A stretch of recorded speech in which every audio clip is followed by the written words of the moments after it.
পারছে না, সবাই জিজ্ঞাসা করছে। পিউ এই অবস্থাতেও সুমনাকে ইশারায় বলছে কোনো কিছু যেন কাউকে না বলা হয়, তাই সে চুপচাপই আছে। সে বলেছে যে তাদের পেয়ারা গাছে বোলদার চাপ করেছে, তো পিউ দিক দিয়ে যাচ্ছিল, তখনই কামড়ে দিয়েছে। সুমনার বাড়ির লোকজনকেও সেটা বিশ্বাস করতে হচ্ছে।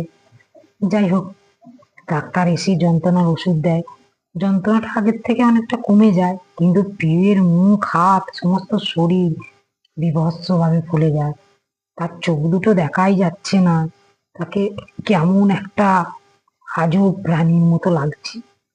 বিকালে বিউটি পার্লার থেকে তাকে সাজাতে এসছে, কিন্তু তারা তো মেয়েকে দেখি অবাক। একে কি করে সাজাবো? যেভাবেই সাজানো হোক কোনোভাবেই সুন্দর করা যাবে না। আর এই ফোলা দুদিনের আগে তো কমবেই না। প্রিয়ের নিজেকে নিজের প্রতি খুব রাগ লাগছে। সে ভাবে সে কেন গেল, আসলে সে তো সকলের উপরে সবসময় ছড়ি ঘোরায়, তাই ভগবান এমন শাস্তি তাকে দিল, আবার বিয়ের দিনে। তার উপর তার কিচ্ছু করার নাই। তার মনে হয় সমস্ত বোলতাদের যদি পুড়িয়ে মারা হয় না, তবুও তার গায়ের জ্বালা মিটবে না। কোনো রকমে তাকে সাজানো হলো। যারা ছবি তুলছে তাদের ছবি তুলতেও ভালো লাগছে না, কারণ বিয়ের কনের মুখ তো নয়, যেন রাবণ। কেউ কেউ এই অবস্থায় মুখ টিপে টিপে হাসছে, ভাবছি এ কি হলো রে বাবা। বর এলো, বরযাত্রীরা বাড়িতে আসছে, কেউ যে কি করবে এখন মুখটা নিয়ে, তার কাউকে দেখাতে ইচ্ছা করছে না। কিন্তু সকলেই তো আগে বউকে দেখবে। তার মনে হচ্ছে ছুটে কোথাও চলে যায়, কিন্তু কিছুই করার নাই। একটু যে কাঁদবে তারও উপায় নাই। বরযাত্রীরা এসে বউ দেখে তো অবাক, এ কেমন বউ, এত মোটা বিশ্রী দেখতে, এমন মেয়েকে কে পছন্দ করলো কিভাবে। অনেকেই তো প্রিয়ের সামনে হাসতে লাগলো, কিন্তু সকলকে ধরে ধরে কে বোঝাবে আসল ব্যাপারটা কি হয়েছে। প্রিয়ের বাবা দাদার সম্মান একবারে মাটিতে মিশে গেল। কেউ মনে মনে ভাবে সে বদমাস ঠিক আছে, কিন্তু এমনটা সে চায়নি। যদি সে বাবার নাম ডোবাবে ভাবতো, তাহলে সে অন্য রাস্তা বেছে নিত। কিন্তু যেটা হয়েছে সেটা তার স্বপ্নও ছিল না। কিছুজন বরের কাছে এই কথাটা গিয়ে বলল যে কি পছন্দ করেছিস মেয়ে। বর প্রথমে কোনো গুরুত্ব দিল না, কারণ জানে লোকের স্বভাবই হলো সবসময় নিন্দে করা। বিয়ের আসরে পিউকে নিয়ে যাওয়া হলো, শুভদৃষ্টি হবে।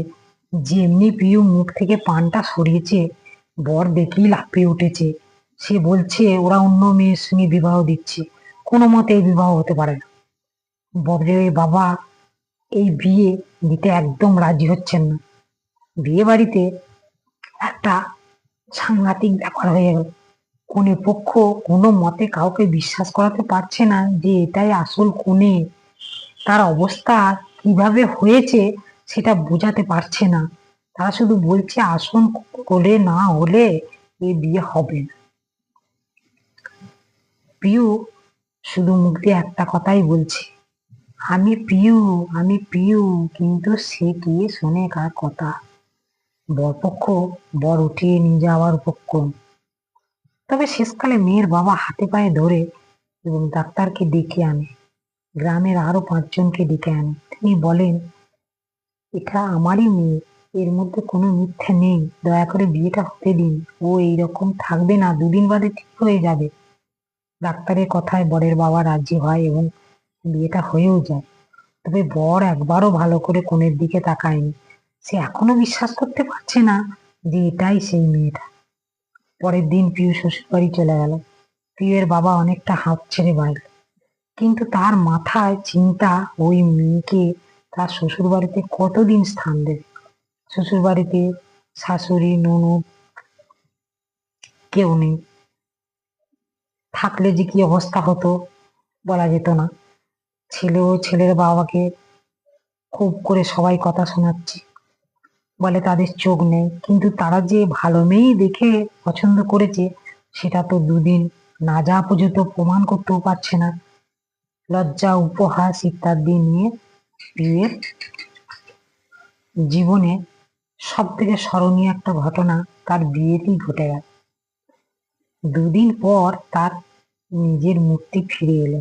সকলে খুশি, কিন্তু আত্মীয়রা যারা আগে এসেছিল বিয়েতে, তারা তো আর আসবে না। তারা বউদিকে অনেক নিন্দা করেছে, তাদের দোষ ছিল না, সব দোষ একা পিউয়ের। এই জন্য সে বলে বিয়ের কনেকে বিয়ের দিন কোথাও যেতে নেই। একদিন দুপুরবেলা তার স্বামী শ্বশুর বসে খাবার খাচ্ছে। সে কানের কাছে একটা ভোঁ করে আওয়াজ শুনতে পায়। তাড়াতাড়ি একটা লাঠি বের করে আনে। বাড়ির সকলে কিছু বুঝে ওঠার আগেই জানালার পর্দায় টিভির পাশে খাবার টেবিলে দুমদাম ঘা পড়তে লাগলো। তারা ভাবে মেয়েটার মাথার কোনো গন্ডগোল আছে নাকি, কিছু বুঝতে পারছে না তো। শেষে একটা ঘা সজোরে এসে পড়লো তার স্বামীর পিঠে। মাগো, মরে গেলাম গো বলে চিৎকার শুরু করে দিল তার বর। ওদিকে পিউ বলেই চলেছে, আমার সঙ্গে পাঙ্গা নিয়া তোদের জন্য আমার বিয়েটাই মাটি হয়ে গেল। তোদের একদিন কি আমার একদিন, দুমদাম করে মাথা। পিয়ের কোনো দিকে উঠেন নেই, সে বোলদাটাকে মারবে, তারপরে অন্য কথা। নমস্কার।